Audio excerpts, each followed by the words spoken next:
RSSന്റെ 100ാം വാർഷികത്തോടനുബന്ധിച്ച് കേന്ദ്ര സർക്കാർ തപാൽ സ്റ്റാമ്പും നാണയവും പുറത്തിറക്കിയതിനെതിരെ മുഖ്യമന്ത്രി പിണറായി വിജയൻ.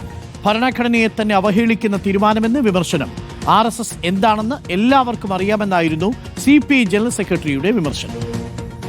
RSS ശതാബ്ദി ആഘോഷങ്ങളുടെ ഭാഗമായി പ്രധാനമന്ത്രി ഭാരതാംബയുടെ ചിത്രം ഉൾപ്പെടുത്തിയ 100 രൂപ നാണയവും പ്രത്യേക സ്റ്റാമ്പും പുറത്തിറക്കിയതിനെ രൂക്ഷമായാണ് മുഖ്യമന്ത്രി വിമർശിച്ചത്.